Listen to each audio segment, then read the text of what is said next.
Čus, dámy a páni, tu je Oskar Sakra TV, ja tam pri tomto videjku a dneska máme 31.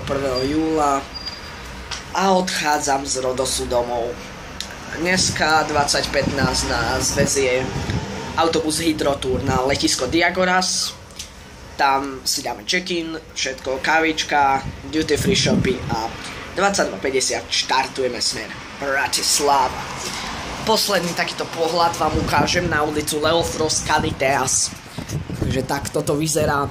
Tam vidíte táto skala, čo tu vidíte, že je že vraj stroskotaná loď, ktorá sa plávila z Tróje. A toto je náš Palladium.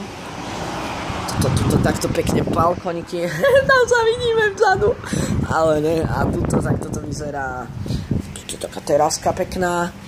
Trója. Toto je hotel La Marquise. A čo by som vám teda povedal? No, takže dneska bohužiaľ ideme domov a sa teda neteším. V Bratislave síce má byť búrka, ale ne, srandu si robí. Ale tak čo by som vám povedal? Vidíme sa večer. Čau.